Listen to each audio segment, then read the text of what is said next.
Zua Salodzalana. No one can show you the sun. We know from our experiences as arts educators, the arts have the potential to ignite voices. This past summer, we had the good fortune to travel to Malawi and spend 3 weeks on the edge of a beautiful rainforest and make wonderful friends with some magical teachers. Malawi is one of the poorest countries in the world. The average salary is $75 a year. Bikes are rare, cars are unusual. Most people walk to get where they want to go, with wood and water piled on their heads and babies on their backs.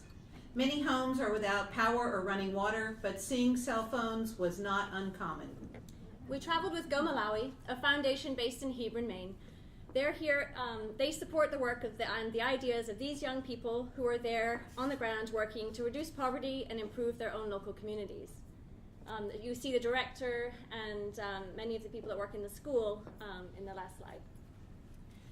Our work while we were there was to offer professional development with the arts at the heart for 12 local teachers. Our hope was to use the arts to plant just a couple seeds and to encourage the teachers to reflect with fresh eyes on their own teaching and learning. We were very aware that we would be the ones growing the most. Like a amba athalateli. Whenever you have a chance, don't let it go. Each morning we visited classrooms to help us learn as quickly as we could about their school environment and methods of teaching. Some classes had over 100 children. No desks, open windows, children with no shoes, few or no teaching materials. Science, math, problem solving, collaboration were all explored through numerous activities. This is the essence of arts integration. The arts gets us going and learning is elevated. We would pull from the teachers' curriculum and their exams and develop activities together to engage their learners. There was a willingness to learn. Teachers did not hesitate. They were not afraid to be vulnerable, tell stories, make up poems, and sing songs.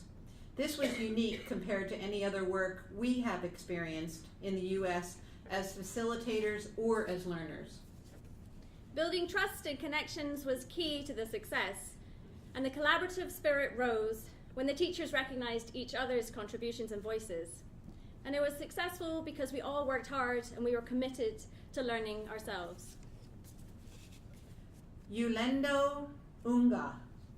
Every journey starts with a single step. Box making, Patterns, bookmaking, sunprints, printmaking, tableaus, poetry, storytelling, painting, journaling, singing, and drama were all interwoven into our experiences each day. Now take everything you felt and saw and pull it all together. A simple statement in a drawing class. But midway through the 10-day workshop, we began to see a growing confidence, a willingness to take risks, and an ability to go deeper in their own thinking. We believe this happened through the art-making process, and it was in this foreign environment that is what became crystal clear to us. It was the arts doing the work.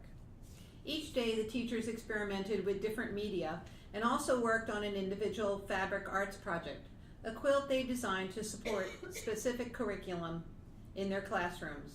The quilt would hang in their classroom as a reminder of the work we did together and to be used as a teaching tool.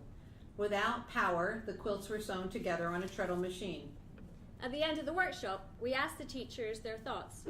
Alipa said, "Now I'm flexible to share my views and my voice." And Cecilia on the right said, "My hopes and dreams are being a good teacher with the knowledge you have given. I am more important now.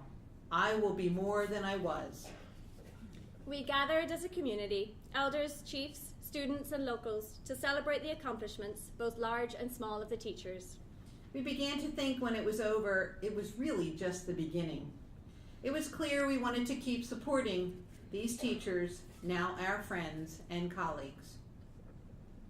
In Scotland, 100 miles is a long way, and 100 years a short time. In America, 100 miles is a short distance, and 100 years is a long time. In Malawi, they said 100 years is a long way, and 100 miles is a long way, and 100 years is a long time. And in Greece, 100 years was just the beginning. The final show was similar to any culminating exhibit, with last-minute sewing and people supporting behind the scenes with deadlines to meet. The gallery opening with community members was filled with inspiration and wonder. Iqbar, the assistant director of Go Malawi, stood with his mouth open in amazement and said, "Now seeing this display, I understand what you were doing." The arts brought the community together. The teachers shared new ideas, and it was clear we had planted those seeds we had hoped to. When I stretch myself, I challenge myself. When I listen, I slow down. Collaborating makes so much possible. New friendships open doors. Each pathway brings me learning opportunities. Connection is the key to the deepest possible learning. I want to remember the energy in the classrooms. I want to remember the children's faces. I want to remember the children singing and reaching for our hands.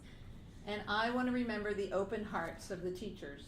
And I want to remember wherever you are on this planet, whether you are black or white, boy or girl, whether you are rich or poor, our hearts all beat together. No one can show you the sun. Zua Salozalana. The arts and education motivate us, and we had no idea how it would touch our hearts and stretch and grow us.